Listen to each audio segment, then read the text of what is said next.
So మనం ఇక్కడ key achievements and focus areas చూద్దాం. 4 కీ అచీవ్మెంట్స్ ఉన్నాయి కదా.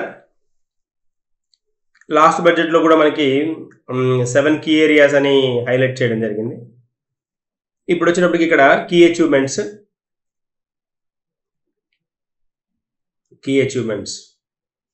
ఎన్ని అని అంటే ఫోకస్ ఏరియాలో 4 ఉన్నాయని చెప్తున్నాం. 4లో గరీబ్ ఒకటి,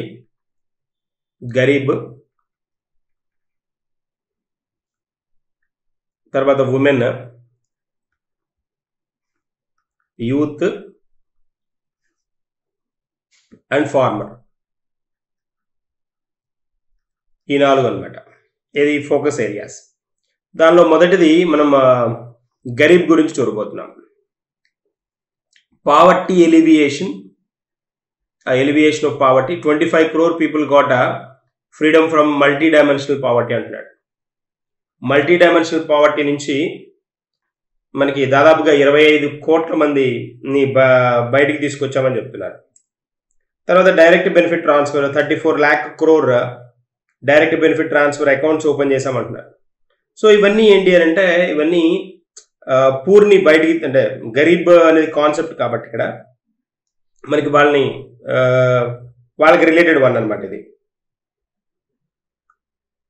సో ఇక్కడ మనకు కావాల్సిన పాయింట్ ఏంటి అని అంటే ఈ 4 ఇది ఫస్ట్ది మల్టీ డైమెన్షనల్ పావర్టీ ఇండెక్స్ అన్నా మీద ఒకటి తెలుసుకోవాల్సింది. ఒకసారి దాన్ని let me explain something about multi dimensional poverty. జనరల్గా పావర్టీ అనే వర్డ్ వింటాం. పావర్టీలో టైప్స్ ఆఫ్ పావర్టీస్ ఇవి వింటారు. మల్టీ డైమెన్షనల్ పావర్టీ ఏంటి అంటే పావర్టీని అంటే ప్రివలెంట్ పావర్టీ ఏదైతే ఉందో వరల్డ్ వైడ్ దాన్ని కంట్రోల్ చేయడానికి మన కొన్ని మానిటర్స్ ఉన్నాయన్నమాట. అలాంటి వాటిలో ఈ ఎంపీఐ ఒకటి, మల్టీ డైమెన్షనల్ పావర్టీ ఇండెక్స్ అంటారు. మల్టీ డైమెన్షనల్ పావర్టీ ఇండెక్స్ మనకి లాస్ట్ ఇయర్ 2023 కూడా చూసాం. మల్టీ డైమెన్షనల్ పావర్టీ ఇండెక్స్ కనుక మనం అబ్జర్వ్ చేస్తే ఎంపీఐ అంటాం కదా, మల్టీ డైమెన్షనల్ పావర్టీ ఇండెక్స్. దీన్ని జనరల్గా మనకి యుఎన్డిపి ఇస్తుంది అనమాట. United Nations Development Programme announce చేస్తూ ఉంటుంది. సో కీ హైలైట్స్ ఏంటి అని అంటే దీనిలో జనరల్గా గ్లోబల్గా 1.1 బిలియన్ పీపుల్ దీని నుంచి బయటపడ్డారు అనేసి పావర్టీ నుంచి బయటకు వచ్చారు అనేది ఈ రీసెంట్గా అనౌన్స్ చేసిన కాన్సెప్ట్ అనమాట. వాటిలో ఆఫ్రికన్ నేషన్స్ ఎక్కువ ఉంటాయి. సౌత్ ఏషియా, ఆఫ్రికా ఇక్కడ ఈ పూర్ ఎక్కువ అనమాట. జనరల్గా మనకు ఇండియన్ కాంటెక్స్కి వచ్చేటప్పటికి ఏంటి అని అంటే పావర్టీ అని ఇండియా కనుక చూసామంటే 230 billion people who are poor అనేసి 230 మిలియన్ పీపుల్ 2023 స్టాటిస్టిక్స్ 2023 ఎంపీఐ ప్రకారం అనమాట. అంతేకాకుండా ఇక్కడ మనం ఓవరాల్గా కనుక చూస్తే ఇండియా హ్యాస్ అరౌండ్ అంటే పావర్టీ పార్ట్లో కనుక చూస్తే ఇండియన్ కాంటెక్స్ట్లో India's progress in poverty reduction కనుక మనం అబ్జర్వ్ చేస్తే దాదాపుగా వరల్డ్ వైడ్ 25 కంట్రీస్ ఏవైతే పావర్టీ రిడక్షన్ కోసం ట్రై చేస్తున్న కంట్రీస్లో ఇండియా కూడా ఒకటి. పావర్టీని కంట్రోల్ చేయడానికి ట్రై చేస్తున్న కంట్రీస్లో ఇండియా కూడా ఒకటి అనమాట. వాటిలో మనం చూస్తే కనుక కాంబోడియా ఒకటి ఉంటుంది. చైనా కూడా ఉంది. చైనా కూడా ఎరాడికేట్ చేయడానికి ట్రై చేస్తుంది పావర్టీని. తర్వాత కాంగో, ఆఫ్రికన్ నేషన్స్. తర్వాత హోండురాస్ మనకి ఇండోనేషియా. తర్వాత మొరాకో, సెర్బియా, వియత్నాం. ఈ నేషన్స్ అన్నీ ఉన్నాయన్నమాట. ఈ ఎంపీఐ ఇండెక్స్లో కూడా ఇవి నెగిటివ్ షేడ్స్లో అంటే నెగిటివ్ టర్మ్లో ఉన్న కంట్రీస్ అనమాట. ఇక్కడ మల్టీ డైమెన్షనల్ పావర్టీ ఇండెక్స్ మనం ఓవరాల్గా కొన్ని పాయింట్స్ కనుక చూస్తే, ఎందుకంటే చాలాసార్లు అడిగాడు ఎంపీఐ మల్టీ డైమెన్షనల్ పావర్టీ అంటాను. ఇక్కడ నేను మల్టీ డైమెన్షనల్ పావర్టీ, ఈ మల్టీ డైమెన్షనల్ పావర్టీ అంటే దానిలోనే మీనింగ్ ఉంది కదా, మల్టీ డైమెన్షన్ అంటాం, నాట్ సింగిల్ డైమెన్షన్. ఏమేమి ఫ్యాక్టర్స్ ఉంటాయి అక్కడ? హెల్త్ ఒకటి, తర్వాత ఎడ్యుకేషన్ ఒక ఫ్యాక్టర్ ఉంటుంది, ఎడ్యుకేషన్, తర్వాత పోతే స్టాండర్డ్ ఆఫ్ లివింగ్. వీటిని ఈ పారామీటర్స్ని, ఈ ఫ్యాక్టర్స్ని బేస్ చేసుకొని మనకి మల్టీ డైమెన్షనల్ ఇండెక్స్ని ఇస్తారనమాట. మల్టీ డైమెన్షనల్ పావర్టీ ఇండెక్స్ని హోల్డ్ చేస్తారు. చాలా చాలా ఇంపార్టెంట్ వన్ ఇది. అంటే మనకి చాలా ఎగ్జామ్స్లో కూడా చాలాసార్లు అడిగిన సందర్భాలు ఉన్నాయి దీన్ని. సో కాబట్టి ఇక్కడ ఏంటి అని అంటే ఈ multi dimensional poverty 25 crore people వీటి నుంచి, అంటే ఫ్యాక్టర్స్ అయితే ఈ 3 health, education, parameters, standard of living, వీటిలో మార్పు తీసుకురావడం అనమాట. అంటే వీటిలో మళ్ళీ సబ్ కేటగిరీస్ ఉంటాయి. అదనమాట పాయింట్ ఇక్కడ. సో ఎనీవేస్ 25 crore మెంబర్స్ని బయటికి తీసుకురావడం దీని నుంచి అని అంటే చాలా గొప్ప విషయం. మనకు గుర్తుండాల్సింది ఏంటి అంటే ఇవి పారామీటర్స్ ఇవి ఉన్నాయని తెలియాలి. దీన్ని ఎవరు రిలీజ్ చేస్తారంటే UNDP రిలీజ్ చేస్తుందని చెప్పుకున్నాం. United Nations Development Programme release చేస్తుంది. దీంతో పాటు UNDPతో పాటు మనకి 2023ది human development initiative Oxford Poverty and Human development initiative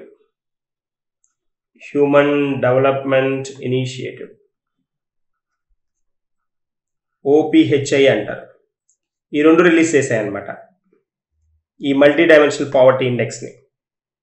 so ఇవి మనకి కొంచెం చెప్పుకోదగ్గ ఫేమస్ స్టాటిస్టిక్స్ దీనికి రిలేటెడ్గా.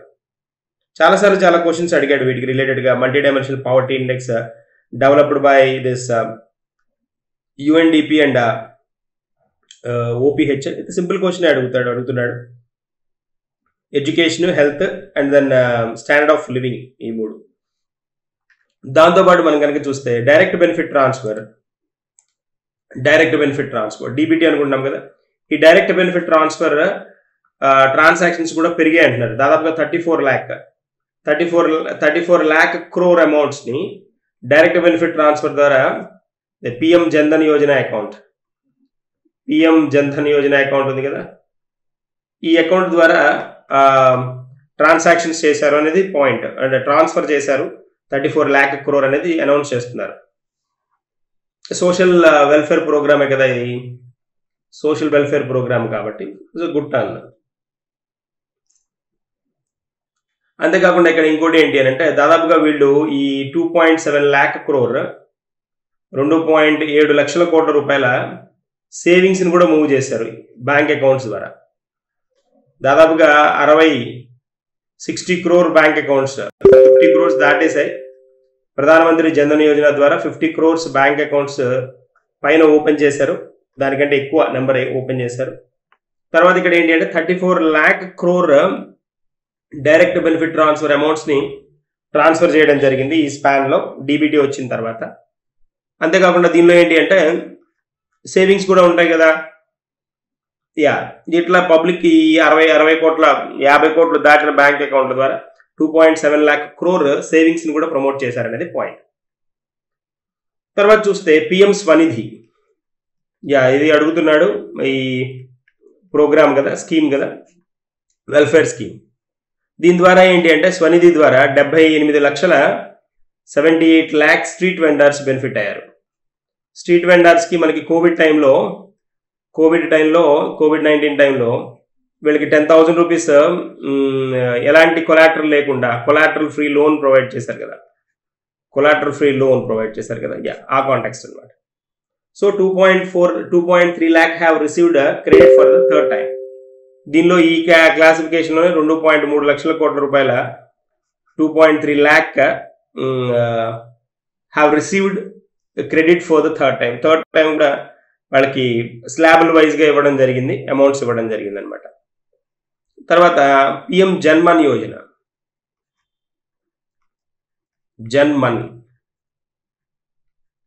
ఇదేంటి అని అంటే పర్టికులర్లీ వల్నరబుల్ ట్రైబల్ గ్రూప్స్ ఎవరైతే ఉంటారో వాళ్ళకి కావాల్సిన ఫెసిలిటీస్ ప్రొవైడ్ చేయడానికి ఇంట్రడ్యూస్ చేసిన స్కీమ్ అనమాట జన్మన్ యోజన. ఇలాంటివి ఈ టైప్ బడ్జెట్లో అనౌన్స్ చేసిన స్కీమ్స్ని మనకి నార్మల్గా కూడా క్వశ్చన్స్ అడగడానికి స్కోప్ ఉంటుంది, ఎక్కువ ఉంటుంది. ఎందుకంటే అవి బడ్జెట్లో హైలైట్ అయ్యాయి అని అంటే వాళ్ళకి ఎలకేషన్స్ కానీ ఏమన్నా మూవ్ అవుతాయి కాబట్టి ఖచ్చితంగా క్వశ్చన్ అడగడానికి స్కోప్ ఉంటుంది. వీటిని ఒకసారి చూసుకోవాల్సిన అవసరం ఉందన్నమాట. ఈ జన్మన్ యోజన వచ్చినప్పటికీ మీరు అంటే మనం ఇప్పుడున్న కాంటెక్స్ట్ లో ఫ్రీక్వెంట్ గా విన్నది కాదు ఇది జన్మన్ యోజన. ట్రైబల్ గ్రూప్స్ ఎవరైతే ఉంటారో, రూరల్ ట్రైబల్ గ్రూప్స్ ఎవరైతే ఉంటారో వాళ్ళకి బెనిఫిట్ చేయడానికి, వాళ్ళకి సపోర్ట్ చేయడానికి ఇంట్రడ్యూస్ చేసిన స్కీమ్ అనమాట అది. వాళ్ళని రీచ్ అవ్వడానికి పర్టికులర్గా ఏవైతే వల్నరబుల్ ట్రైబల్ గ్రూప్స్ ఉంటాయో, వల్నరబుల్ గ్రూప్స్ ఉంటాయి కదా, అంతరించిపోవడానికి రెడీగా ఉన్నవి దగ్గరగా, అలాంటి వాటి గ్రూప్స్ని కూడా వాళ్ళకి ఫెసిలిటేట్ చేయడానికి, వాటిని అంతరించిపోకుండా కాపాడుకోవడానికి ఇంట్రడ్యూస్ చేసిన స్కీమ్. తర్వాత పిఎం విశ్వకర్మ ఇది కూడా ఆల్రెడీ అడగడం స్టార్ట్ చేశాడు. విశ్వకర్మ యోజన. ఈ పిఎం విశ్వకర్మ యోజన ఏంటి అంటే provided end to end support to the artisans. ఇది వచ్చేటప్పటికి జన్మన్ యోజన వచ్చేటప్పటికి ట్రైబల్ గ్రూప్స్ని రీచ్ అవ్వడం, ఏవైతే అంతరించిపోతున్న ట్రైబల్ గ్రూప్స్ ఉన్నాయో వాటిని రీచ్ అవ్వడానికి ఇంట్రడ్యూస్ చేసిన ప్రోగ్రామ్. కానీ విశ్వకర్మ యోజన వచ్చేటప్పటికి ఆర్టిజన్స్ ఉంటారు కదా, ఆర్టిజన్స్ అండ్ క్రాఫ్ట్స్ పీపుల్ వీళ్ళని దాదాపుగా 18 ట్రేడ్స్ ఏవైతే ఉంటాయో 18 రకాల ట్రేడ్స్ ఉత్పత్తి చేసే ఆర్టిజన్స్ కానీ క్రాఫ్ట్ పీపుల్ కానీ వాళ్ళకి సపోర్ట్ చేయడానికి ఈ విశ్వకర్మ యోజనని ఇంట్రడ్యూస్ చేశారనమాట. ఇది మనకి ఫస్ట్ ఫోకస్ ఏరియా. తర్వాత సెకండ్ విమెన్ కదా, మహిళాయాన్ సెకండ్ వన్. సో ఇది ఫోకస్ ఏరియా అనమాట. 30 crore ముద్రా యోజన లోన్స్ ఇవ్వడం జరిగింది. 30 crore ముద్ర అంటే మనకు తెలుసు కదా, micro units refinance development agency కదా. దాని ద్వారా విమెన్ ఎంటర్ప్రెన్యూర్స్ ఎవరైతే ఉంటారో, స్త్రీ వ్యవస్థాపకులు ఎవరైతే ఉంటారో, వ్యవస్థాపకులుగా ఉన్నవాళ్ళు అంటే ఎంటర్ప్రెన్యూర్స్గా ఉన్నవాళ్ళు ఎవరైతే ఉంటారో వాళ్ళకి ఫెసిలిటేట్ చేయడానికి ఈ స్కీమ్ని ఇంట్రడ్యూస్ చేయడం జరిగింది అనమాట. తర్వాత female enrolment in higher education has gone up by 28% in 10 years. ఏంటి దీనిలో ఏ కేటగిరీలో?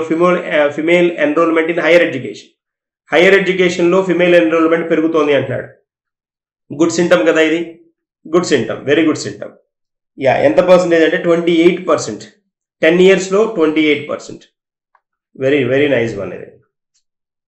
Female labour force participation rate కూడా పెరిగింది. లేబర్ ఫోర్స్ పార్టిసిపేషన్ మనకి 2017-18లో ఇది 23.3 ఉన్నది, ఏకంగా ఇది 2022-23కి వచ్చినప్పటికీ దాదాపుగా 37%కి వెళ్ళిపోయింది అనమాట. Good symptom. తర్వాత స్టెమ్ కోర్సెస్ అంటాం. స్టెమ్ అంటే మనకి లైక్ సైన్స్, టెక్నాలజీకి రిలేటెడ్గా, ఇంజనీరింగ్ అండ్ మ్యాథమెటిక్స్.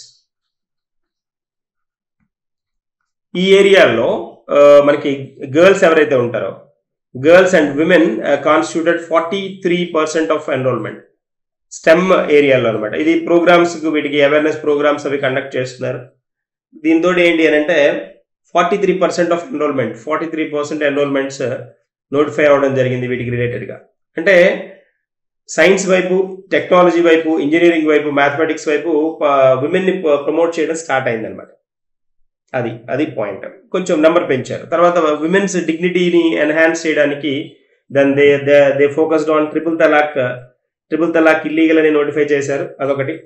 దాంతోపాటు reservation of 1/3 seats for women, 1/3 seats reservation announce చేయడం ఒకటి. తర్వాత 70% of houses under PM Awas Yojana.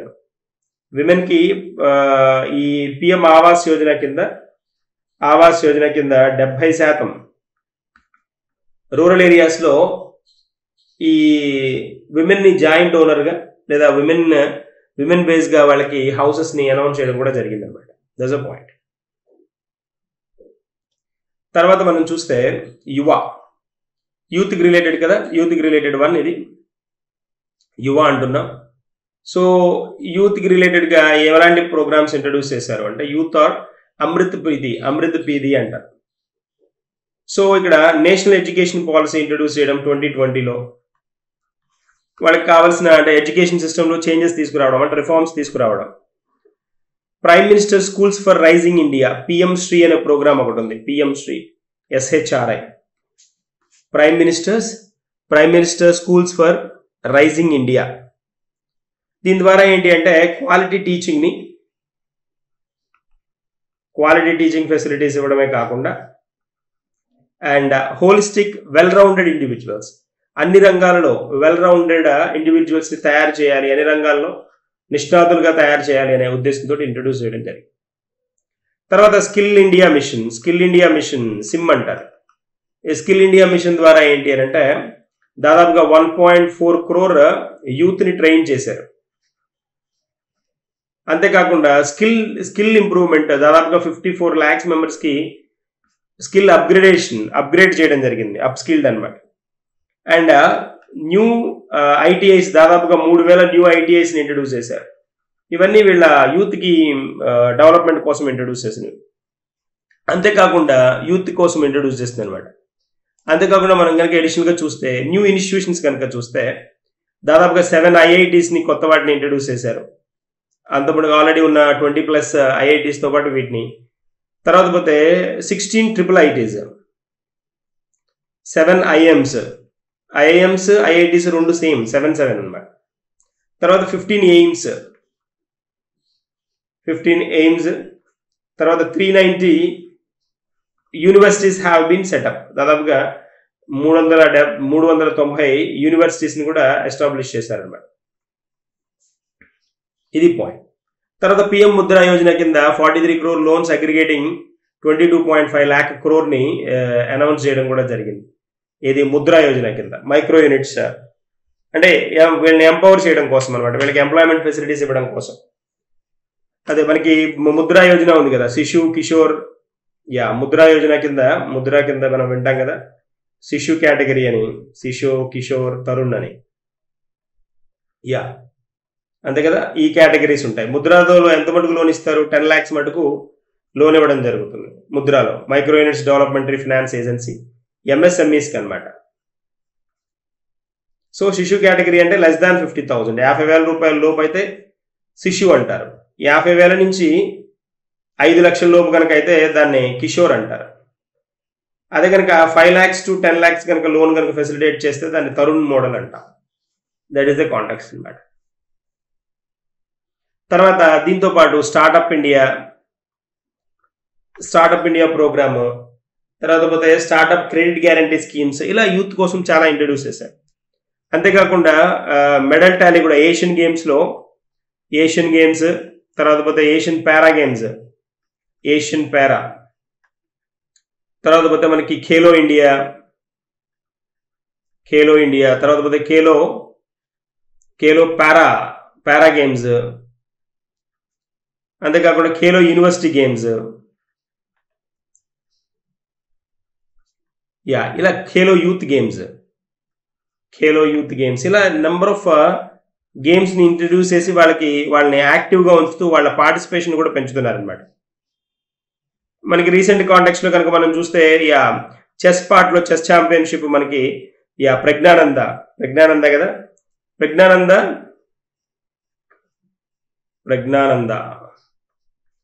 ప్రజ్ఞానందతో పాటు ఇంకా కార్తికేయన్ అనే అతను కొత్త అతను కూడా 84th గ్రాండ్ మాస్టర్ అనమాట. కొత్తగా 84th గ్రాండ్ మాస్టర్ కూడా కొత్తగా ఒక women girl Vaishali 84th grand master, India's 84th grand master అనమాట. ఇవిడ 84th గ్రాండ్. రీసెంట్ గా ఇవిడ న్యూస్ లో కూడా ఉంది కదా, న్యూస్ లో కూడా ఉండడం జరిగింది. ఈవిడ she sister of mister Praggnanandhaa అనమాట, ప్రజ్ఞానంద సిస్టర్ అనమాట. సో ఇలాగా మేల్ ఫిమేల్ పార్టిసిపేషన్ పెంచుతున్నారు ఈవెంట్స్ లో, స్పోర్ట్స్ లో, యూత్ ఇన్వాల్వ్మెంట్ పెంచుతున్నారు. ఇతను ప్రజ్ఞానంద స్టిఫ్ కాంపిటీషన్ ఇచ్చాడు. మ్యాగ్నస్ కార్ల్సన్ ఇతను మీకు 2023 ఇతను వరల్డ్ ఛాంపియన్ అనమాట, చెస్ లో వరల్డ్ ఛాంపియన్ ఫ్రమ్ నార్వే అనమాట. ఇతను ఓడించాడు కదా. సో అలా ఎనీవేస్ ఇదేనా ఈ ఒక్క ఇన్స్టెన్సే కాదు, చాలా రకాలుగా ఇండియన్స్ యూత్ పార్టిసిపేషన్ పెంచుతున్నారు. అంతేకాకుండా India has over 80 chess grand masters, 80+ ఇప్పుడు 84 గ్రాండ్ మాస్టర్స్. రీసెంట్ గా మనకి డిసెంబర్ లో 84th గ్రాండ్ మాస్టర్ అనౌన్స్ చేయబడ్డారు అనమాట. Grand master Vaishali recent grand master అనమాట. తర్వాత కనుక మనం చూస్తే నెక్స్ట్ అండ్ ఇంపార్టెంట్ అండ్ ఇంకొక focus area, next focus area వచ్చేటప్పటికి farmer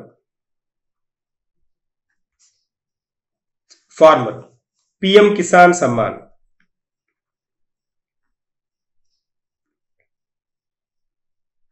PM Kisan Samman Yojana, direct financial assistance is provided to the farmers అనమాట. దీని ద్వారా ఏంటి, ఫైనాన్షియల్ అసిస్టెన్స్ ఇస్తారు.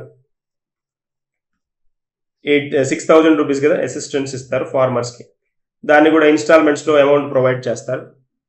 ఇంక్లూడింగ్ దీనిలో ఎవరు అంటే మనకి మార్జినల్ ఫార్మర్స్ ఉంటారు, స్మాల్ ఫార్మర్స్ కూడా ఉంటారు. చిన్న రైతులు ఉంటారు, చిన్న తరహా రైతులు ఉంటారు. వీటితో పాటు ఉపాంత రైతులు కూడా ఉంటారు అన్నమాట, మార్జినల్ ఫార్మర్స్. తర్వాత పిఎం ఫసల్ బీమా యోజన, ఇది కూడా ఒక స్కీమ్ ఆల్రెడీ ఉంది.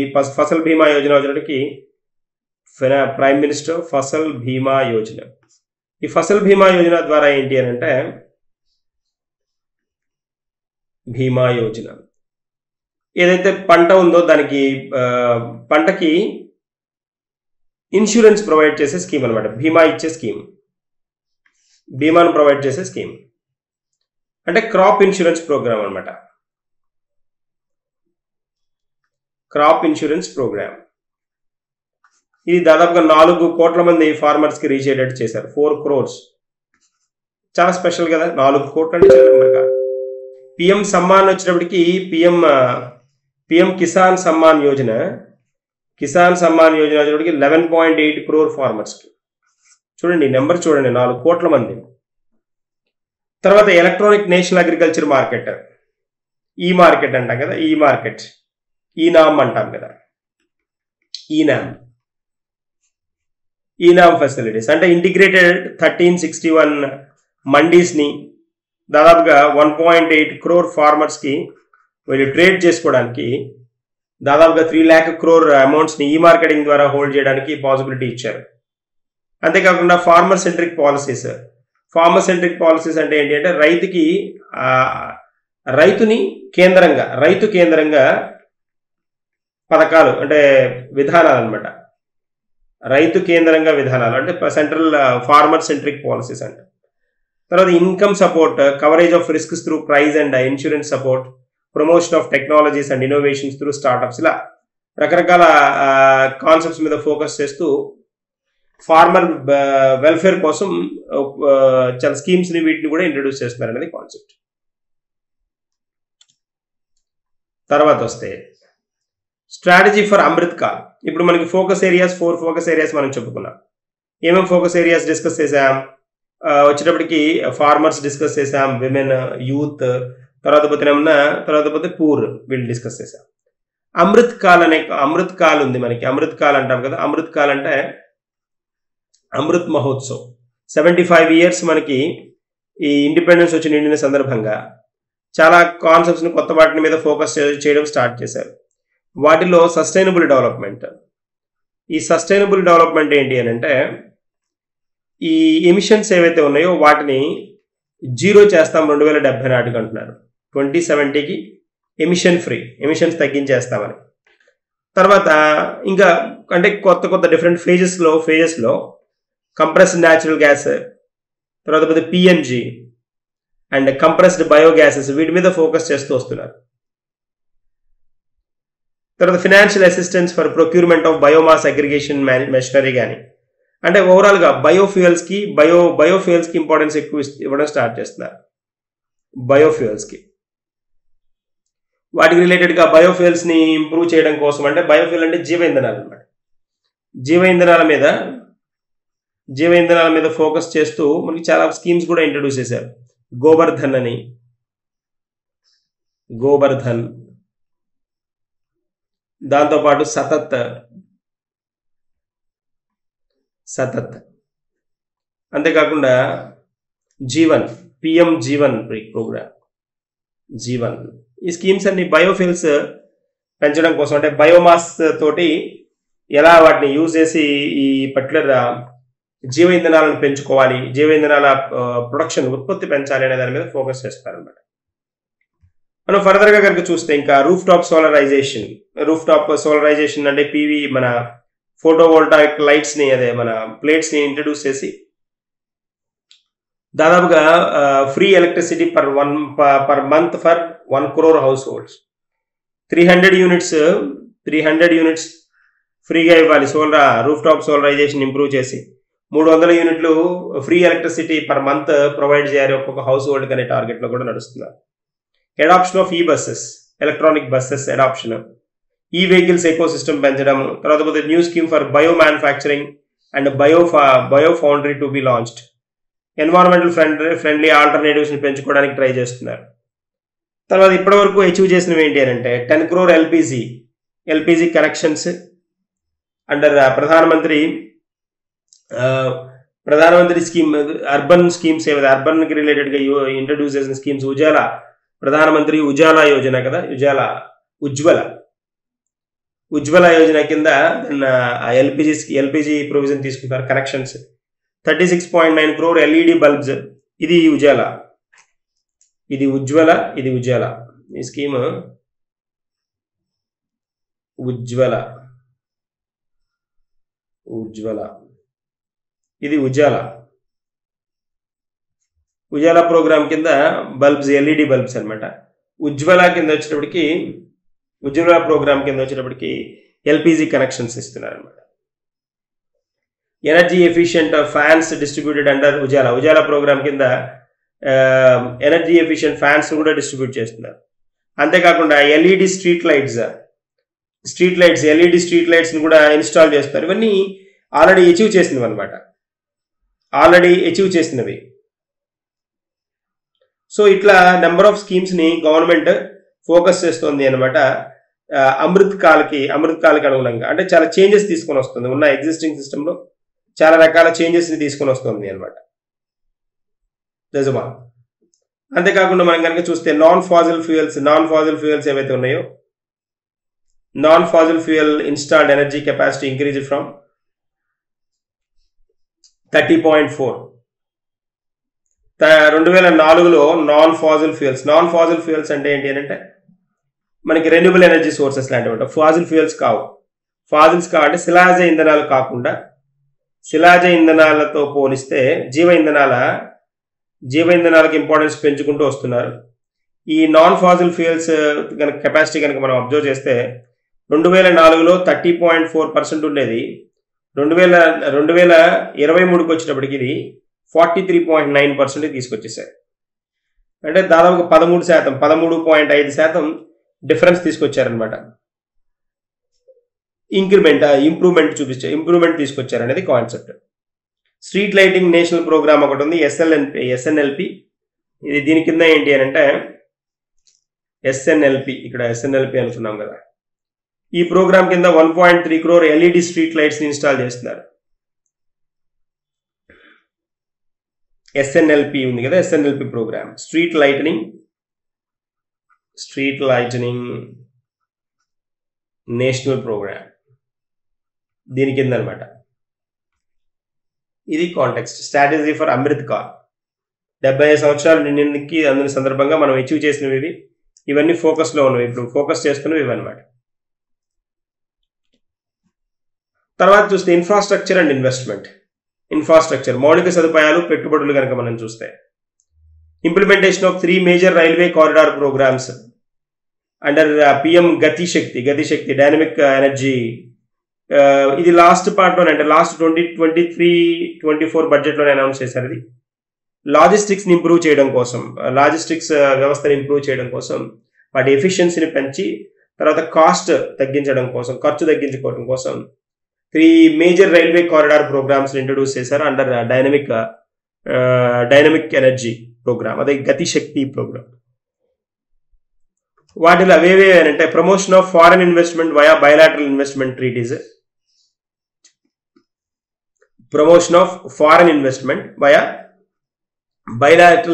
ట్రీటీస్, రెండవది ఎక్స్పాన్షన్ ఆఫ్ ఎగ్జిస్టింగ్ ఎయిర్పోర్ట్స్, మూడవది urban transformation via metro rail and Namo Bharat. ఇలాంటి ప్రోగ్రామ్స్ మీద ఫోకస్ చేశారు అన్నమాట.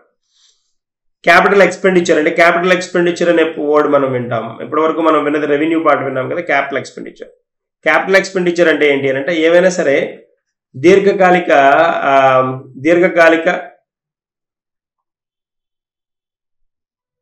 బెనిఫిట్స్ ఇచ్చేవి, దీర్ఘకాలికమైన మనకి అవకాశాలను ఇచ్చేవి అనమాట. దీర్ఘకాలిక అవకాశాలను ఇచ్చే వాటి మీద పెట్టుబడులు పెట్టడం క్యాపిటల్ ఎక్స్పెండిచర్ అంటే. ఎక్స్పెండిచర్ అంటే ఖర్చు, ఇది మూలధన ఖర్చు అంటారు. కానీ దీన్ని దేని మీద ఖర్చు పెడతారు అని అంటే ఎలాంటి వాటి మీద అంటే దాని ద్వారా మనకి ఇన్ఫ్రాస్ట్రక్చర్ బిల్డ్ అవుతుంది. ఇన్ఫ్రాస్ట్రక్చర్ మౌలిక సదుపాయాలు వస్తాయి. ఇప్పుడు ఖర్చే అది, కానీ ఏమవుతుందంటే ఫ్యూచర్లో దాని నుంచి ఆదాయం కూడా వచ్చే అవకాశం ఉంటుంది. అలాంటి వాటిని క్యాపిటల్ ఎక్స్పెండిచర్ అంటాం. ఇప్పుడు ఒక బ్రిడ్జ్ కన్స్ట్రక్ట్ చేసాం, బ్రిడ్జ్ కన్స్ట్రక్ట్ చేసేటప్పుడు అది ఖర్చే, కానీ దాని తర్వాత దాన్ని టోల్ కిందకు వస్తేనో ఇంకో బెనిఫిట్ దానికి రావడానికి స్కోప్ ఉంటుంది దాని మీద. అలాగనమాట, అలాంటి కాన్సెప్ట్స్ అనమాట. ఇప్పుడు రైల్వేస్ మీద ఖర్చు పెట్టారు, తర్వాత వాటి నుంచి వచ్చే ఆదాయాలు ఉంటాయి కదా. ఉడాన్ అంటున్నాం, ఎయిర్లైన్స్ బిల్డప్ చేస్తారు, దాని మీద వచ్చే ఇన్కమ్ ఉంటుంది కదా. బట్ ఇనిషియల్గా ఖర్చు పెట్టాల్సి వస్తుంది.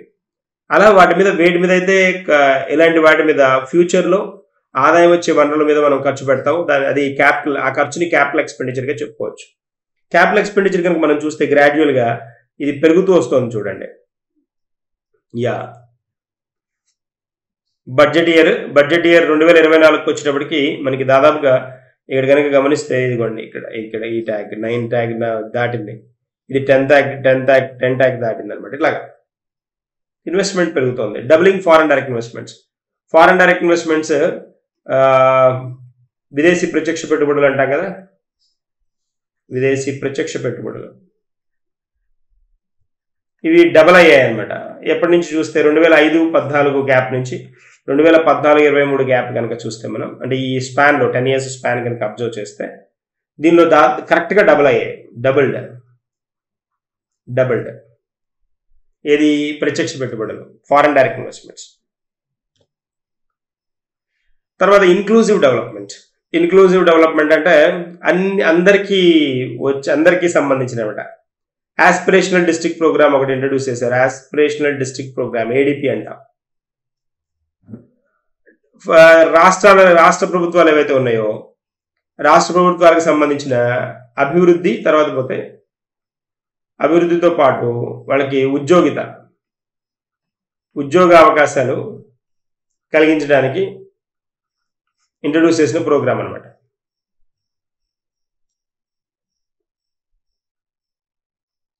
తర్వాత ఈ నార్త్ ఈస్ట్ స్టేట్లో ఉన్న వాళ్ళ కోసం కూడా కొన్ని అభివృద్ధి కార్యక్రమాలు ఇంట్రడ్యూస్ చేయడం జరిగింది ఈస్ట్ నార్త్ ఈస్ట్కి.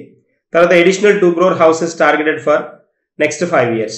రాబోయే 5 సంవత్సరాల్లో 5 yearsలో PM ఆవాస్ గ్రామీణ యోజన కింద 2 crore houses-ని ప్లాన్ చేయడం జరుగుతోంది.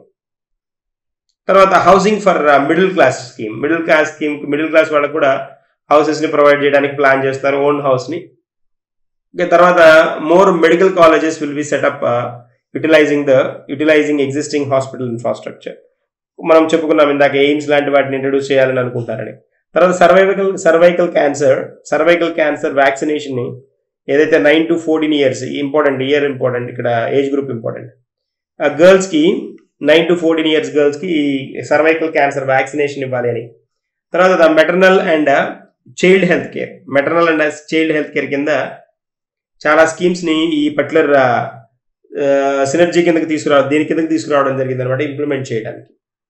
అంతేకాకుండా అంగన్వాడీ సెంటర్స్ అండర్ సాక్ష్యం అంగన్వాడీ అండ్ పోషన్ 2.0 ఇది ఒకటి important one. Will be expedited for improved nutrition delivery. జనరల్గా మనకి ఈ అంగన్వాడీ ప్రోగ్రామ్స్ ద్వారానే సాక్ష్యం అంగన్వాడీ అనేది ఎక్స్పాన్షన్ అనమాట.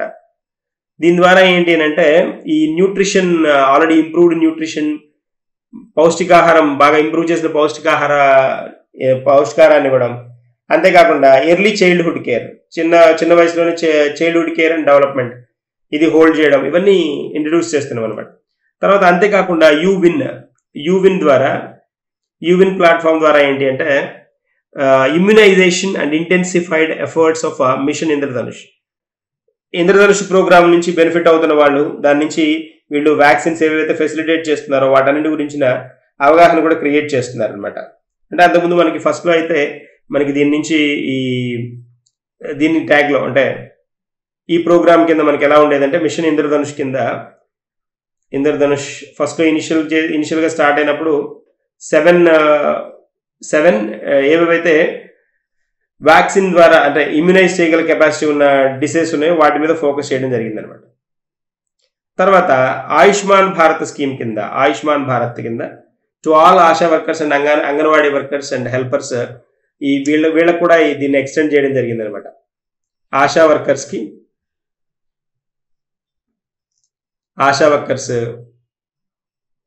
అంగన్వాడీ వర్కర్స్ అండ్ హెల్పర్స్ వీళ్ళకు కూడా ఈ ఆయుష్మాన్ భారత్ ప్రోగ్రామ్ని ఎక్స్టెండ్ చేస్తామని చెప్తున్నారు. ఆయుష్మాన్ భారత్ ఇలాగనమాట. ఆయుష్మాన్ భారత్ ద్వారా వీళ్ళకి హెల్త్ కేర్ ఫెసిలిటీస్ని ప్రొవైడ్ చేయడం జరుగుతుంది కదా, ఇన్సూరెన్స్ లాంటివి ఇవ్వడం జరుగుతుంది కాబట్టి అది బెనిఫిట్ వీళ్ళకి. తర్వాత కనుక ఇన్క్లూజివ్ డెవలప్మెంట్ ఆస్పిరేషనల్ డిస్ట్రిక్ట్స్ మనం 112లో చూసామనుకోండి, ఇవి జస్ట్ పర్సంటేజెస్ అనమాట. అంటే ఎలా ఎంత పర్సంటేజ్ వేరియేషన్ వచ్చింది అదే పర్సంటేజ్ ఆఫ్ ఉమెన్ ఇక్కడ ఇది కనుక మనం అబ్జర్వ్ చేస్తే women registered for antenatal care within first trimester. ఇది చూడండి 2018లో 68 నుంచి అక్టోబర్ 23కి వచ్చేటప్పటికి 89కి పెరిగింది.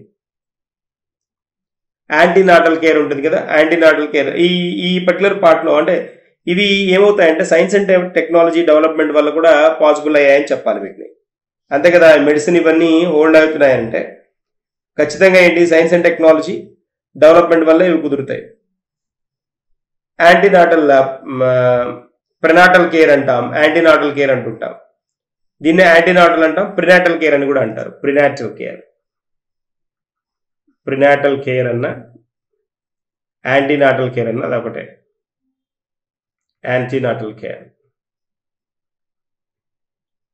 అంటే ఏంటి అంటే ప్రివెంటివ్ హెల్త్ కేర్ ఫెసిలిటీస్ అనమాట. Preventive health care facilities, medical checkups కానీ, కన్సిస్టింగ్ ఆఫ్ రికమెండేషన్స్ కానీ, హెల్త్ లైఫ్ స్టైల్ని మేనేజ్మెంట్ కానీ, ఇవన్నీ దేనికి వస్తుందంటే యాంటీనాటల్ కేర్ అని అంటాం. బెస్ట్ ఎగ్జాంపుల్ ఎలా చెప్పొచ్చు అని అంటే మనకి జనరల్గా ప్రివెంటివ్ మెథడ్స్ చెప్తూ ఉంటారు కదా, ప్రెగ్నెంట్గా ఉన్నారు ప్రివెంటివ్ ప్రాబ్లమ్స్ రాకుండా ప్రివెంటివ్ మెథడ్స్ ఏమి తీసుకోవాలి, ప్రివెంటివ్ హెల్త్ కేర్ మెథడ్స్ అంటే ఎలాంటివి, రెగ్యులర్ చెకప్స్కి వెళ్ళడం. తర్వాత రెగ్యులర్ చెకప్స్తో పాటు ఇంకా ఎలాంటి వాటిని చెప్తారు అని అంటే మెడికల్ చెకప్స్తో పాటు కన్సిస్టింగ్ ఆఫ్ రికమెండేషన్స్ ఎవరైతే ఉన్నారో ఎప్పటికప్పుడు వాళ్ళ సలహాలు తీసుకోవడం హెల్త్కి రిలేటెడ్గా. అంతేకాకుండా ఏంటి అంటే హెల్త్ లైఫ్ స్టైల్ని మ్యాప్ చేసుకోవడం, మ్యాపింగ్ హెల్త్ లైఫ్ స్టైల్ ఇవన్నీ అనమాట. ఇవన్నీ యాంటీనాటల్ కేర్ కిందకి వస్తాయి. సో అది ఆ పర్సంటేజ్ పెరిగింది అనమాట. అంతేకాకుండా నెంబర్ ఆఫ్ ఎన్రోల్మెంట్స్ అండర్ ప్రధానమంత్రి జీవన్ జ్యోతి బీమా యోజన. జీవన్ జ్యోతి బీమా యోజన ఉంది కదా, జీవన్ జ్యోతి బీమా యోజన అంటే మనకి లైఫ్ ఇన్సూరెన్స్ ప్రోగ్రామ్ అనమాట. ఇది లైఫ్ ఇన్సూరెన్స్ ప్రోగ్రామ్. సో దీని కింద తర్వాత దాంతోపాటు ప్రధానమంత్రి జీవన్ జ్యోతి బీమా యోజన JJBY అంట, PMJJBY. ఈ JJBY అంటే అవేర్నెస్ వచ్చింది పబ్లిక్కి. దీనిలో ఏంటి అని అంటే మనం వాలంటీర్గా కొంత అమౌంట్ని ఫోల్డ్ చేసుకోవాలి, 440 రూపీస్ ప్రీమియం పే చేసుకోవాలి కదా. ప్రీమియం పే చేసుకుంటే ఏమవుతుందంటే వీళ్ళకి ఇన్సూరెన్స్ దాదాపుగా 2 lakhs rupees insurance facility provide చేస్తారు ప్రధానమంత్రి జీవన్ జ్యోతి బీమా యోజన కింద. ఆ నెంబర్ 2018లో 1737 ఉండేది. అది దాని నుంచి దాదాపుగా మనకి చూడండి 13,195కి వెళ్ళిపోయింది number. So good turn, very good turn అనమాట. తర్వాత ఇంకా మనం కనుక అడిషనల్గా కనుక చూస్తే పర్ ల్యాక్ పాపులేషన్ అనమాట. ఇది లక్షకి ఎంతమంది బెనిఫిట్ తీసుకుంటారు అనేది ఇక్కడ లక్షకి 1737 మంది ఉండేవాళ్ళు, ఇప్పుడు లక్షకు వచ్చేటప్పటికి 13,195 మంది అనమాట. లక్ష పాపులేషన్లో ఎంతమంది ఇన్సూరెన్స్కి వస్తున్నారు అనేది పాయింట్ ఇక్కడ. తర్వాత ఇంక్రీజ్డ్ అలొకేషన్ ఫర్ PMAY అంటారు, ఆవాస్ యోజన. ప్రధానమంత్రి ఆవాస్ యోజన ఉంది కదా, ఈ ఆవాస్ యోజన పార్ట్ 79,590 మందికి హోల్డ్ అయ్యేది 2023-24 recent part, last year part. ఇప్పుడు వచ్చినప్పటికి ఇది 80,000 చిల్లరకి చేరింది అనమాట. That's a point. తర్వాత కనుక మనం చూస్తే అగ్రికల్చర్ అండ్ ఫుడ్ ప్రాసెసింగ్. ఈ అగ్రికల్చర్ అండ్ ఫుడ్ ప్రాసెసింగ్ లో మనం గమనించాల్సిన పాయింట్స్ ఏంటి అంటే promoting private and public investments in post harvest ట్యాగుల్లో పోస్ట్ హార్వెస్ట్ యాక్టివిటీస్లో modern storage, efficient supply chains, primary and secondary processing, marketing ఇలాంటి వాటిలో, బ్రాండింగ్లో, అగ్రికల్చర్ అండ్ ఫుడ్ ప్రాసెసింగ్ యాక్టివిటీస్కి ప్రైవేట్ అండ్ పబ్లిక్ ఇన్వెస్ట్మెంట్ని యాక్సెప్ట్ చేస్తున్నారు. ఎక్కడ అంటే post harvesting activities.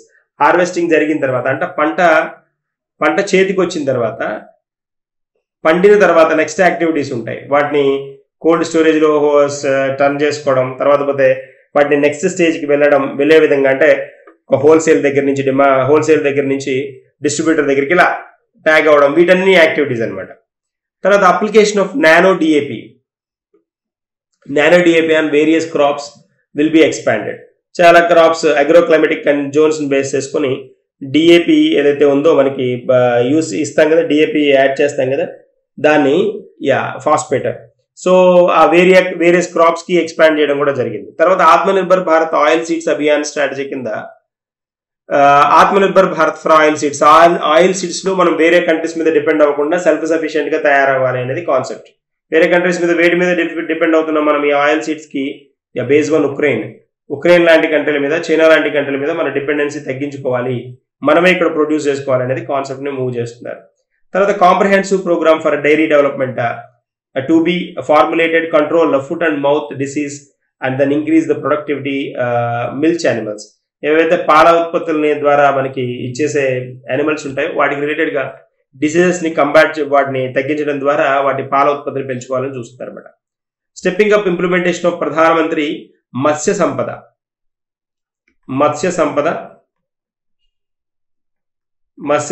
Sampada Yojana. దానిలోనే తెలుసుకోగా ఫిషరీస్కి రిలేటెడ్.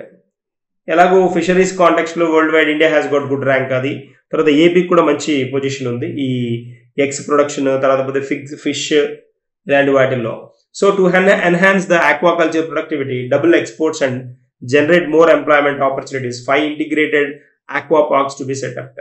ఇవి ఆక్వా పార్క్స్ ని కూడా ఇంట్రడ్యూస్ చేయడం జరిగింది అనమాట, ఆక్వా పార్క్స్ ని. తర్వాత ఏంటి? Promoting blue economy 2.0. Blue economy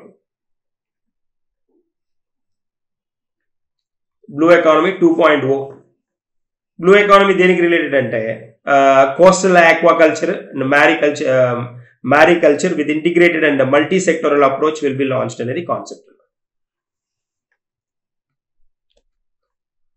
తర్వాత చూస్తే టూరిజంకి రిలేటెడ్గా ఎలాంటి యాక్టివిటీస్ హోల్డ్ చేస్తున్నారంటే states will be encourage to take up comprehensive development of iconic tourist centres. వాటిని బ్రాండింగ్ చేయడం, మార్కెట్ చేయడం ఇలాంటి వాటి మీద ఫోకస్ చేస్తారు. అంతేకాకుండా రేటింగ్ ఆఫ్ ద సెంటర్స్, ఆ సెంటర్స్ని అవి మెయింటైన్ చేస్తున్న కండిషన్స్ని బేస్ చేసుకొని వాటికి రేటింగ్ ఇవ్వాలని కూడా నోటిఫై చేస్తారు. Long term interest free loans will be provided to the states.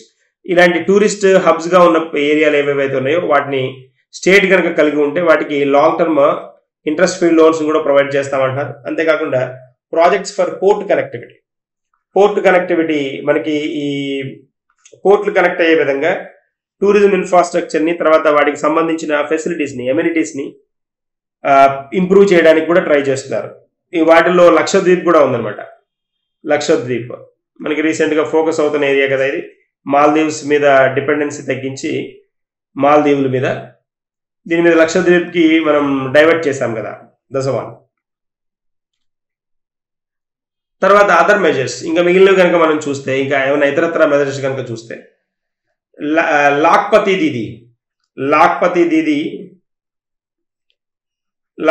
Didi concept ఉంది మనకి. అంటే లక్షాధికారిని చేయడం, ఆడవాళ్ళని అక్కలని లక్షాధికారులుగా మార్చడం, లక్షాధికారులు చేయడం కాన్సెప్ట్ అదే.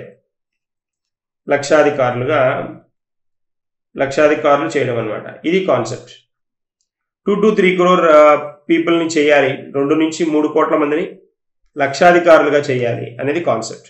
ఈ సెల్ఫ్ హెల్ప్ గ్రూప్స్లో ఉన్న విమెన్ ఉంటారు కదా, వాళ్ళు తయారు చేసిన వాళ్ళ ఉత్పత్తుల రేట్ని పెంచి, వాళ్ళ ఉత్పత్తులను పెంచి వాళ్ళు కూడా లక్షాధికారులు అయ్యేటట్టుగా చేయాలనేది కాన్సెప్ట్ అనమాట.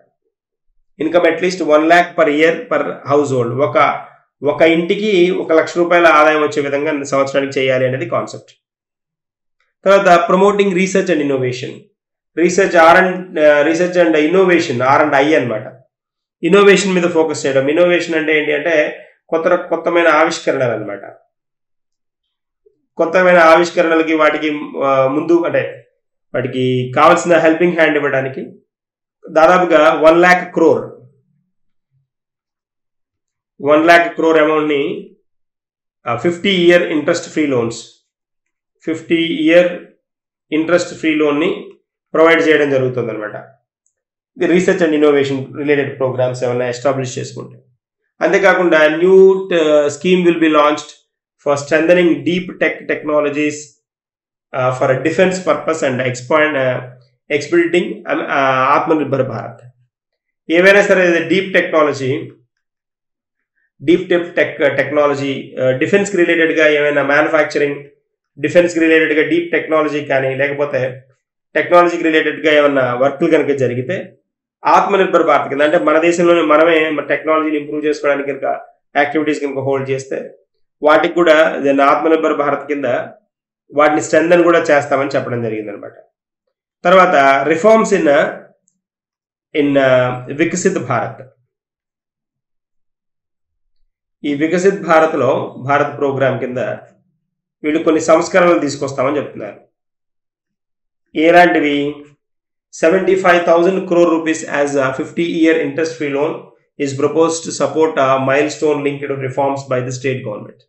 స్టేట్ గవర్నమెంట్స్ తోటి మైల్స్టోన్ అంటే చారిత్రాత్మకమైన ఒప్పందాలను కుదుర్చుకుంటామని చెప్తున్నారు. 75,000 crores 75,000 కోట్ల రూపాయలు 50 సంవత్సరాలకి వడ్డీ లేని రుణాలు ఇస్తామని చెప్తున్నారు. వడ్డీ లేని రుణాలను ప్రొవైడ్ చేస్తామంటున్నారు అండర్ వికసిత్ భారత్ కింద. దేనికోసం? To support mile stone linked reforms by the state governments. చారిత్రాత్మకమైన ఏవైనా సరే సంస్కరణలు తీసుకొస్తే కనుక వాటికి ఇంట్రెస్ట్ ఫ్రీ లోన్స్ మనం ఇస్తాం అండర్ వికసిత్ భారత్ కింద అని చెప్తున్నారు. That's a point. తర్వాత నెక్స్ట్ పాయింట్ కనుక చూస్తే అడ్రసింగ్ సొసైటల్ ఛాలెంజెస్. సొసైటల్ ఛాలెంజెస్ని అడ్రస్ చేయడానికి ఇంట్రడ్యూస్ చేస్తున్న పాయింట్స్ ఏంటంటే societal challenges. High powered committee will be formed to address challenges due to the fast population growth, demographic changes and then achieve the goals of the Viksit Bharat. సొసైటీలో ఉన్న challenges ఏవైతే ఉంటాయో దానికోసం ఒక high power కమిటీని introduce చేసి వాటిని address చేయడానికి. ఎందుకు అనంటే ఫాస్ట్ పాపులేషన్ గ్రోత్, జనాభా వృద్ధి బాగా త్వరితగతిన ఉంది. అంతేకాకుండా డెమోగ్రఫిక్ చేంజెస్ ఏవేవైతే డెమోగ్రఫిక్ చేంజెస్ అంటే జనాల్లో వస్తున్న మార్పులు, పాపులేషన్లో వస్తున్న మార్పులు ఇవేవైతే ఉన్నాయో వీటిని వికసిత్ భారత్ ద్వారా అడ్రస్ చేయాలి అనుకుంటున్నారు అనమాట. ఇప్పటి వరకు మనం చూసింది ఏంటి అంటే పార్ట్ ఏ వరకు చూసాం. ఇదంతా పార్ట్ ఏ. ఇప్పుడు పార్ట్ బికి వద్దాం. పార్ట్ బిలో అన్ని ఏంటి అంటే ట్యాక్స్ రిలేటెడ్ ఇన్ఫర్మేషన్ గురించి మాట్లాడతాం. మనం ట్యాక్సెస్కి రిలేటెడ్గా ఇన్ఫర్మేషన్ మాట్లాడతాం. అంటే direct taxes, indirect taxes scope ఏంటి అది మాట్లాడతాం. బడ్జెట్లో మనకి కనుక మనం అబ్జర్వ్ చేస్తే ఇక్కడ ఈ కేటగిరీ కింద అంటే ఈ ట్యాగ్ కింద డైరెక్ట్ ట్యాక్సెస్లో tax collections more than tripled in 10 years. ఇది ఒక మైల్ స్టోన్ అని చెప్పుకోవాలి. డైరెక్ట్ ట్యాక్సెస్లో అచీవ్ చేసింది ఏంటి అంటే లాస్ట్ 10 yearsలో ట్యాక్స్ కలెక్షన్ ట్రిపుల్ అయింది. అంటే ఏంటి? ట్యాక్స్ పేయర్స్ పెరిగారు, ట్యాక్స్ స్లాబ్లోకి వచ్చిన వాళ్ళు పెరిగారు. Number of return filers swelled to 2.4 times. ఈ ట్యాక్స్ రిటర్న్స్ టర్న్ చేసుకున్న వాళ్ళు ఉంటారు కదా, రిటర్న్స్ వేసేవాళ్ళు దాదాపుగా 2.4 రెట్లు పెరిగారు అని చెప్తున్నాడు. Reduction in average processing time of the returns అంతకుముందు మనకి రిటర్న్స్ టర్న్ చేసుకోవాలి అని అంటే పట్టే టైం 93 రోజులు ఉండేది అనమాట. 93 days ఉండే. దాన్ని ఇప్పుడు 2013-14 టైంలో ఇప్పుడు 10 daysలో రిటర్న్స్ ఇచ్చేస్తున్నారు. 10 daysలో రిటర్న్స్ను హోల్డ్ చేసుకోవడానికి పాసిబిలిటీ ఉంటుందని చెప్తున్నారు. తర్వాత new tax regime resulted in reduced and rationalized tax rates. అంటున్నాడు. అంటే కొత్తగా ఇప్పుడు చిన్న చేంజెస్ తీసుకొచ్చారు ట్యాక్స్ పేయర్స్కి కావాల్సిన ఇన్కమ్ దాదాపుగా 7 లక్షల రూపాయల ఇన్కమ్ లోపు వాళ్ళు ట్యాక్స్ కట్టాల్సిన అవసరం ఉంటుంది. అప్ టు 7 lakhs ఎలాంటి ట్యాక్స్ కట్టాల్సిన అవసరం ఉంటుంది. 7 lakhs దాటితేనే ట్యాక్స్ కట్టే అవసరం అనమాట. తర్వాత taxation for retail businesses raised from 2 crore to 3 crore. Taxation for retail business, retail business లో టాక్సేషన్ మనకి 2 crores దాటితే ట్యాక్స్ కట్టాల్సి వచ్చేది అనమాట. దాన్ని ఇప్పుడు 2 crores నుంచి 3 crores చేశారు రిటైల్ బిజినెస్. తర్వాత కార్పొరేట్ ట్యాక్స్, ఇది కూడా important one. Corporate tax rate ని తగ్గించారు. కార్పొరేట్ ట్యాక్స్ 30% నుంచి 22% కి తగ్గించారు. ఏవి ఈ 30% నుంచి 22% దేనికి అంటే ఎగ్జిస్టింగ్ కంపెనీస్కి, అంటే ఆల్రెడీ రన్ అవుతున్న కంపెనీస్కి అనమాట, ఎగ్జిస్టింగ్ కంపెనీస్కి. అదే కొత్త కంపెనీలు కనుక అయితే, న్యూ మ్యానుఫ్యాక్చరింగ్ కంపెనీస్ కనుక అయితే, న్యూ మ్యానుఫ్యాక్చరింగ్ తయారీ రంగానికి చెందిన కొత్త కంపెనీలు కనుక అయితే దేర్ ట్యాక్స్ ఇస్ 15% ఓన్లీ అనమాట. తర్వాత improvement in tax payer services, tax పేయర్స్కి కావాల్సిన, అంటే వాళ్ళకి అవేర్నెస్ క్రియేట్ చేయ, వాళ్ళకి అవగాహన పెరగడానికి సంబంధించిన ప్రోగ్రామ్స్ కూడా, వాటిని కూడా హైలైట్ చేస్తున్నారు అనమాట. ఎలాంటివి? ఫేస్లెస్ అసెస్మెంట్ అండ్ అప్పీల్, అంటే ఎక్కడ మన ఫేస్ కనిపించాల్సిన అవసరం ఉండదు అనమాట. కనిపించాల్సిన అవసరం ఉండకుండా మనం అప్పీల్ చేసుకోవడానికి కూడా పాసిబిలిటీ ఇస్తారు. తర్వాత new form 16, form 26AS, form 26AS and pre filing of tax returns.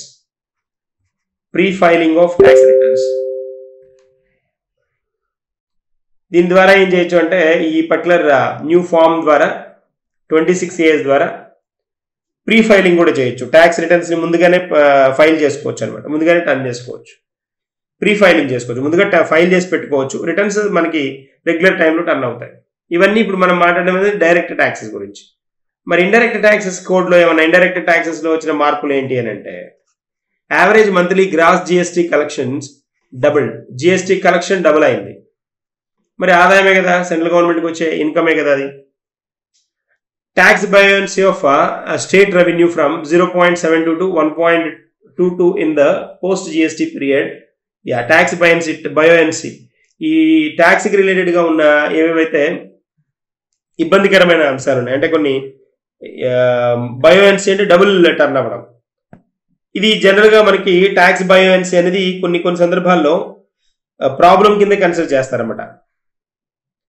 దాన్ని వీళ్ళు ఎలా హ్యాండిల్ చేస్తున్నారంటే, ట్యాక్స్ బయోయన్సీని స్టేట్ రెవెన్యూ ఏదైతే ఉందో, అంటే ఇప్పుడు జనరల్గా ట్యాక్స్ రెవెన్యూ బయోయన్సీ అంటే ఏంటి అంటే,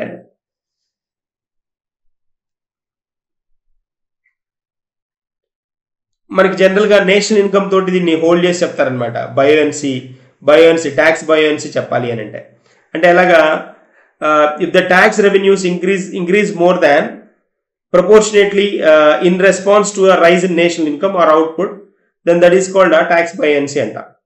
అంటే పాపులేషన్ వస్తున్న అంటే నేషనల్ ఇన్కమ్ ఆర్ అవుట్పుట్ ఏదైతే ఉందో దానికి ప్రపోర్షనేట్ గా లేకుండా మోర్ దాన్ ప్రపోర్షనేట్ గా కనుక ఉంది అనుకోండి, ఏది ట్యాక్స్ రెవెన్యూస్, దాన్ని ట్యాక్స్ బయోయన్సీ అంట. దట్స్ ట్యాక్స్ బయోయన్సీ అంట. ఈ ట్యాక్స్ బయోయన్సీ ఏం చెప్తారు, 0.72 ఉన్నదాన్ని 1.22 ద పోస్ట్ జిఎస్టీ పీరియడ్ కి 1.22 అదే హోల్డ్ చేశారు. తర్వాత reduction in logistics cost and prices of the most goods and services, decline import releases time since 2019, 47% inland container depots 47%, 28% air cargo complexes, 27% sea port. Import release time తగ్గిందనమాట. Import చేసుకునే time import release time అంటారు. Import release time recent years లో తగ్గింది gradual గా అంటున్నాడు. తర్వాత tax arbitration లాంటివి, octroi లాంటివి, మధ్యవర్తిత్వం లాంటి వాటిని, ఈ ఆర్బిట్రేషన్ లాంటి వాటిని తీసేయడం వల్ల ఏంటి అంటే సప్లై చైన్ ఆప్టిమైజ్ చేయబడుతోంది అని చెప్తున్నారు. సప్లై చైన్ ఉంటుంది కదా, సప్లై చైన్ ఆప్టిమైజేషన్ పాసిబుల్ అవుతుంది. దేని ద్వారా అంటే ఈ ట్యాక్స్ ఆర్బిట్రేషన్ లాంటివి హోల్డ్ అవడం, అంతేకాకుండా ఆక్ట్రాయ్ ఆక్ట్రాయ్ ట్యాక్స్ లాంటివి ఉంటాయి. ఆక్ట్రాయ్ అంటే మనకి మున్సిపల్ లెవెల్లో కట్టే, లోకల్ లెవెల్లో కట్టే ట్యాక్స్ ఇలాంటి వీటిని కొంచెం సప్రెస్ చేయడం వల్ల ఏంటి అంటే ఆప్టిమైజేషన్ జరుగుతుంది, ఎలిమినేషన్ ఆఫ్ ఆర్బిట్రేషన్ లాంటి వాటిని తగ్గుతున్నాయని చెప్తున్నాడు. తర్వాత వస్తే overall trend in tax receipts కనుక చూస్తే మనం ట్యాక్స్ రిసీట్స్, ట్యాక్సెస్ నుంచి వస్తున్న ఆదాయం కనుక మనం అబ్జర్వ్ చేస్తే రివైజ్డ్ ఎస్టిమేషన్స్ ప్రకారం, రివైజ్డ్ ఎస్టిమేషన్స్ ఇవి బడ్జెట్ ఎస్టిమేషన్స్. రివైజ్డ్ ఎస్టిమేషన్స్ వచ్చినప్పటికి డైరెక్ట్ ట్యాక్స్ 6.6 అయితే ఇండైరెక్ట్ ట్యాక్స్ 5.0. ఏంటిది ఓవరాల్ ట్రెండ్ అనమాట, ట్రెండ్ చేంజ్ ఎంత జరుగుతుంది. ఇది 2024-25 బడ్జెట్కి వచ్చినప్పటికి 6.7 నుంచి 4.9 వస్తుంది ఇండైరెక్ట్ ట్యాక్సెస్. పెద్ద వేరియేషన్ అంటే కొంచెం చాలా స్మాల్ డిఫరెన్స్ అనమాట. అంతేకాకుండా ట్యాక్స్ ప్రపోజల్స్ కనుక మనం అబ్జర్వ్ చేస్తే కంటిన్యూటీ ఇన్ టాక్సేషన్ అంటే ఏంటి, startups, investments made by the sovereign wealth fund, pension funds and దాని tax exemption of some IFSC units extended up to 31st అంటే ట్యాక్స్ పేమెంట్ ప్రొవిజన్ కూడా పెంచడం జరిగింది అనమాట. కంటిన్యూటీ ఇన్ టాక్సేషన్, కంటిన్యూటీ ఉండడం కోసం. తర్వాత withdrawal of out standing direct tax demand, withdrawal of the out standing ఉన్న అమౌంట్స్ ని విత్డ్రా చేసుకోవడానికి కూడా ఎప్పటిదాకా అంటే వీళ్ళ financial year 10 financial year 11 to 15 ఇలా వీళ్ళు 10,000 up to 10,000 for financial year 11th to 15th withdrawal of the out standing అనమాట. అవుట్ స్టాండింగ్ అమౌంట్ ఎలా విత్డ్రా చేసుకోవడానికి హోల్డ్ చేసిన కాన్సెప్ట్స్ అనమాట ఇవి. This expected to benefit approximately 1 crore tax payers. దాదాపు 1 కోటి మంది ట్యాక్స్ పేయర్స్ కి బెనిఫిట్ అయ్యే విధంగా వీటిని ఇంట్రొడ్యూస్ చేయడం జరిగింది. అంటే 25,000 పర్టైనింగ్ అప్ టు 10 years, 25,000 రూపాయల దాకా విత్డ్రా చేసేసుకోవచ్చు. 10,000 రూపాయలు తర్వాత 11 నుంచి 15 సంవత్సరాల లోపు అనమాట, అలాగనమాట. తర్వాత retention of same tax rates, retention of away tax rates ని మనకి direct indirect taxes, import duties, corporate taxes లో అవే ట్యాక్స్ రేట్స్ ని కంటిన్యూ చేయడం. తర్వాత ఇక్కడ rupee comes from and rupee goes, ఇదొకటి చాలా చాలా ఇంపార్టెంట్, మంచి అంటే నాలెడ్జ్ ఇచ్చే ఏరియా అనమాట. అది ఎగ్జామ్ పాయింట్ ఆఫ్ వ్యూలో కూడా క్వశ్చన్ పోస్ట్ చేయడానికి ఛాన్స్ ఉన్న ఏరియా, అడగడానికి స్కోప్ ఉన్న ఏరియా. రూపీ కమ్స్ ఫ్రమ్ అంటే ఏంటి అంటే దేని నుండి వస్తాయి మనకి, దేని నుండి ఆదాయం వస్తుంది, ఆదాయం దేని నుంచి వస్తుంది, ఖర్చు పెట్టేది, ఖర్చు పెట్టాల్సినవి అంటే రూపాయి వెళ్ళేవి ఇవి రూపాయి వచ్చేవి అనమాట. ఓకేనా? సో ఇవి రిసీట్ గా చెప్పొచ్చు, ఇది ఎక్స్పెండిచర్ గా చెప్పుకోవచ్చు. ఇన్కమ్ ట్యాక్స్ వచ్చేటప్పటికి 19% అట. వీళ్ళు ఎస్టిమేట్ చేసింది, ఇవన్నీ ఎస్టిమేషన్సే. బడ్జెట్ ఎప్పుడు ఎస్టిమేషనే, యాన్యువల్ ఫినాన్షియల్ స్టేట్మెంట్ ఎస్టిమేషన్. అది ఎంత మటుకు కరెక్ట్ అనేది రివైజ్డ్ ఎస్టిమేషన్ తో చూసుకుంటారు. Budget is the estimation. తర్వాత ఎకనామిక్ సర్వే లాంటివి ఏంటంటే రివైజ్డ్ ఎస్టిమేషన్స్ ఇస్తాయి. తర్వాత బారోయింగ్ అండ్ అదర్ లయబిలిటీస్ 28%. అంటే ఏంటి, అప్పులు తీసుకొచ్చినవి తర్వాత పోతే ఇతరతర లయబిలిటీస్ ఉంటాయి కదా, వాటి నుంచి వచ్చిన ఆదాయం 28%. అంటే ఎక్కువ శాతం మనకి డబ్బులు వస్తోంది, ఆదాయం వస్తోంది అప్పులు చేయడం ద్వారానే అనేసి కాన్సెప్ట్. అంటే 28%. తర్వాత income tax 19%, union excise duties indirect tax కదా, కార్పొరేషన్ ట్యాక్స్ 17%, జిఎస్టీ నుంచి 18%. తర్వాత ఇవన్నీ ఇంకా non tax receipts, non debt capital receipts, customs, ఇవన్నీ తక్కువ. హైయెస్ట్ ఏది అని అంటే మనకు వచ్చే ఆదాయంలో ఇన్కమ్లో హైయెస్ట్ ఇన్కమ్ ఎక్కడి నుంచి అని అంటే borrowings and liabilities, other liabilities. తర్వాత అదే కనుక మనం ఇలా చూసామనుకోండి, దీని తర్వాత ఏది అని అంటే ఇది 28% కదా, 28% ఇది. దీని తర్వాత నెక్స్ట్ కనుక మనం అబ్జర్వ్ చేస్తే సెకండ్ వన్ ఏం చెప్పుకోవచ్చు, ఇన్కమ్ ట్యాక్స్ చెప్పుకోవచ్చు. ఇన్కమ్ ట్యాక్స్ ఎంత, 19% అనమాట.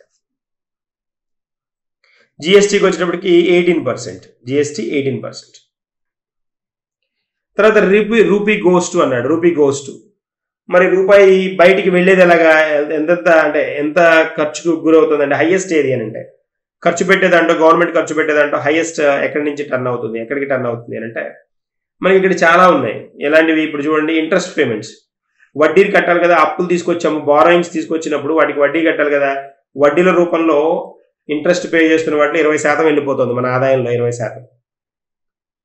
తర్వాత ఇంకొక 20% ఏవైతే రాష్ట్రాలకు ఇచ్చిన షేర్స్గా, రాష్ట్రాల ట్యాక్స్ షేర్స్ కానీ ఇవన్నీ అనమాట 20%. తర్వాత ఇంకా ఎక్కడ ఉంది, డిఫెన్స్కి 8%, సబ్సిడీస్ 6%, సెంట్రల్లీ స్పాన్సర్డ్ స్కీమ్స్కి 8%, సెంట్రల్ సెక్టార్ స్కీమ్స్కి ఎక్కువ ఖర్చు పెడుతున్నాం. సెంట్రల్ సెక్టార్ స్కీమ్ అంటే ఏంటి అంటే, అవును జనరల్గా సెంట్రల్ సెక్టార్ స్కీమ్స్కి ఎక్కువ ఖర్చు అవుతుంది. 100% సెంట్రల్ గవర్నమెంట్ ఇచ్చేవి central sector schemes. Central sponsor scheme అంటే 60-40 70-30 ఇలా షేర్ని ఇస్తుంది అనమాట. సో అది కాంటెక్స్ట్, దానికి కూడా ఎక్కువ ఖర్చు అవుతుందని చెప్పుకోవాలి. తర్వాత ఇంకా ఏమున్నాయి, ఇంకా మనకి ఎక్స్పెండిచర్లో ఇంకా ఏమేమి ఉన్నాయి అని అంటే, డిఫెన్స్కి 8% ఖర్చు అవుతుంది, పెన్షన్స్కి 4%, పెన్షన్స్కి. అదర్ ఎక్స్పెండిచర్ వచ్చేప్పటికి 9%.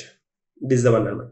చాలా చాలా ఇంపార్టెంట్, ఇది క్వశ్చన్స్ అడుగుతాడు ఇక్కడ. మనం ఇవి వినగానే కొన్ని ఆబ్జెక్టివ్ క్వశ్చన్స్ కనుక మనం కనుక ప్రాక్టీస్ చేసామంటే ఈజీ అయిపోతుంది, తెలిసిపోతుంది. తర్వాత sources of the deficit financing.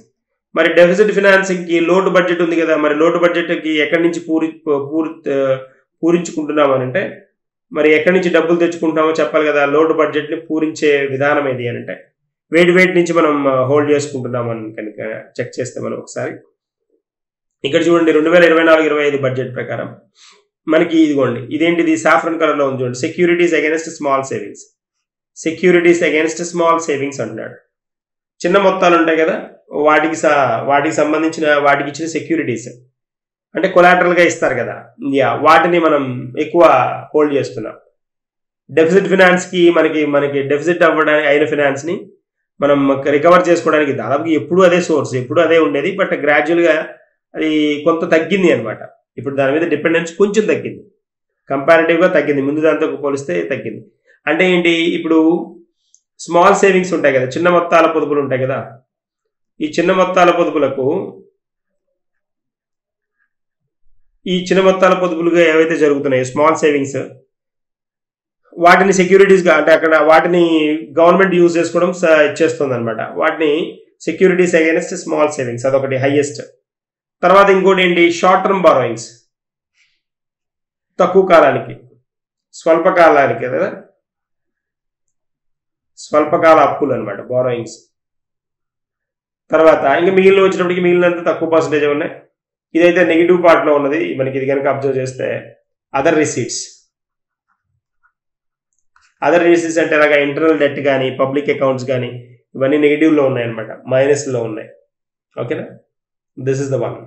ఎక్కడెక్కడి నుంచి సోర్సెస్ వస్తున్నాయి, డెఫిసిట్ ఫినాన్స్ని ఎలా మనం హ్యాండిల్ చేస్తున్నామంటే ఇక్కడ క్రిస్టల్ క్లియర్గా కనిపిస్తుంది అనమాట. తర్వాత కనుక పర్ఫార్మెన్స్ ఆఫ్ ఇండియన్ ఎకానమీ కనుక చూస్తే, భారత ఎకానమీ పర్ఫార్మెన్స్ కనుక చూస్తే, క్యాడ్ వచ్చేటప్పటికి, క్యాడ్ అనేది ఒకటి ఉంటుంది, కరెంట్ అకౌంట్ డెఫిసిట్ అంట. కరెంట్ అకౌంట్ డెఫిసిట్ అంటే ఏంటి అని అంటే, ఈ డెఫిసిట్ లోటు జరుగుతున్నప్పుడు, ఎక్స్పెండిచర్ ఎక్కువగా ఉండి ఇన్కమ్ తక్కువగా ఉన్నప్పుడు బారోయింగ్స్ చేస్తాం. ఆ బారోయింగ్స్ పెరగడం వల్ల, లేదా మనకి ట్రేడ్లో వచ్చే గ్యాప్స్ వల్ల, ట్రేడ్ మిస్ మ్యాచెస్ అంటే ఏంటి, ఇంపోర్ట్స్ ఎక్కువగా ఉండి ఇంపోర్ట్స్ పెరిగి ఎక్స్పోర్ట్స్ మధ్య గ్యాప్ ఉండడం, ఎక్స్పోర్ట్స్ తక్కువగా ఉండి ఇంపోర్ట్స్ ఎక్కువగా ఉన్నప్పుడు ఇక్కడ ఈ గ్యాప్ ఏమవుతుంది, అది ఈ గ్యాప్ వల్ల అంటే మనకి బ్యాలెన్స్ ఆఫ్ ట్రేడ్ ఉంటుంది కదా, బ్యాలెన్స్ ఆఫ్ ట్రేడ్ కనుక పెరుగుతూ ఉంటే మనం పే చేయాల్సిన అమౌంట్స్, అంటే మనం ఇంపోర్ట్స్ కనుక ఎక్కువ కనుక ఉన్నప్పుడు ఏమవుతుందంటే బ్యాలెన్స్ ఆఫ్ ట్రేడ్లో వేరియేషన్స్ వస్తాయి చాలా. అప్పుడు ట్రేడ్ డెఫిసిట్ వస్తుంది అనమాట. ట్రేడ్ డెఫిసిట్ పెరుగుతుంది. ట్రేడ్ డెఫిసిట్ పెరగడం అంటే ఏంటి అంటే వాణిజ్య లోటు అంటారు. అంటే ఎలా పెరుగుతుంది అని అంటే, ఇంపోర్ట్స్ ఎక్కువ చేసేసుకుంటున్నాం, అప్పుడు ఏమవుతుంది, ఇంపోర్ట్స్ ఎక్కువ చేసుకున్నప్పుడు మనం ఎక్కువ పే చేయాల్సి ఉంటుంది. దానికి తగ్గ ఎక్స్పోర్ట్స్ లేనప్పుడు ఏమవుతుందంటే బ్యాలెన్స్ ఆఫ్ ట్రేడ్ నెగిటివ్ మోడ్లో ఉంటుంది. ట్రేడ్ డెఫిసిట్ వస్తుంది. ట్రేడ్ సర్ప్లస్ అంటే ఏంటి అని అంటే, ట్రేడ్ సర్ప్లస్ ఎప్పుడు వస్తుంది అని అంటే, ఎక్స్పోర్ట్స్ ఎక్కువగా ఉండి ఇంపోర్ట్స్ తక్కువగా ఉంటే ట్రేడ్ సర్ప్లస్ వస్తుంది. కానీ ఇది ట్రేడ్ డెఫిసిట్ కదా. ఈ ట్రేడ్ డెఫిసిట్ వల్ల వచ్చే ప్రాబ్లం ఏంటి అంటే, ట్రేడ్ డెఫిసిట్ పెరగడం వల్ల, ట్రేడ్ డెఫిసిట్ ఎక్కువైపోతుండడం వల్ల ఏమవుతుందంటే, we have to pay more and more amounts to the foreign countries. Pay చేయాలన్నప్పుడు ఏమవుతుంది, డాలర్ లాంటి వాల్యూ, దేనిలో ఏ మాధ్యమంగా అయితే మనం అమౌంట్స్ని టర్న్ చేస్తున్నామో అది మార్కెట్ని శాసిస్తుంది అనమాట. అప్పుడు ఏమవుతుంది, రూపీకి డాలర్కి కాంటాక్ట్స్ కనుక మనం చూస్తే రూపీ వాల్యూ డిప్రిషియేట్ అవ్వడానికి స్కోప్ ఉంటుంది. రూపీ వాల్యూ డిప్రిషియేట్ అవుతుంది. ఇలా అవ్వడం వల్ల ఏమవుతుందంటే CAD లో వేరియేషన్స్ వస్తాయి.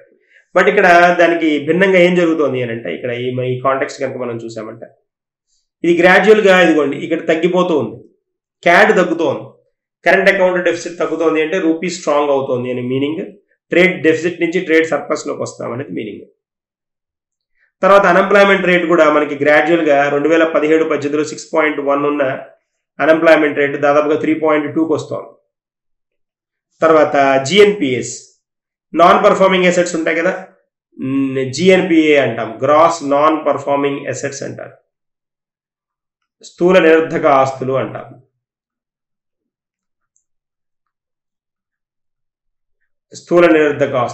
ఇవి ఏమవుతున్నాయనంటే ఇవి గ్రాడ్యువల్గా మనకి తగ్గుముఖం పట్టాయన్నమాట, తగ్గుతూ వస్తున్నాయి. ఇది గుడ్ సింటమే.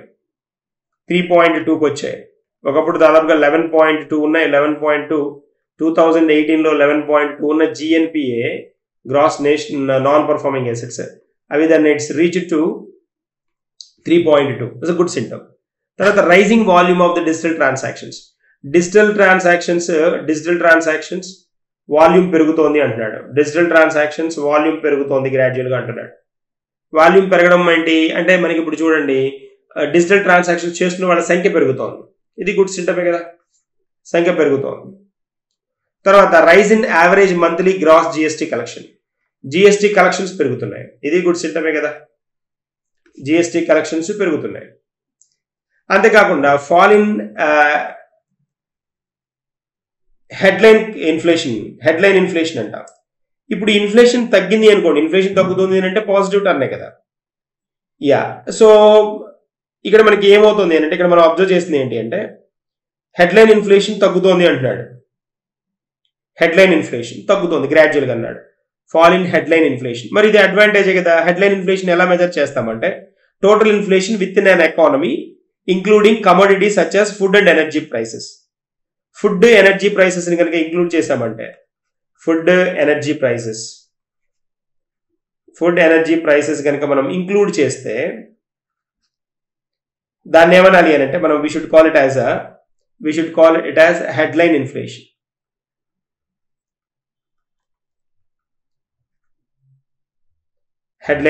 అంటాం.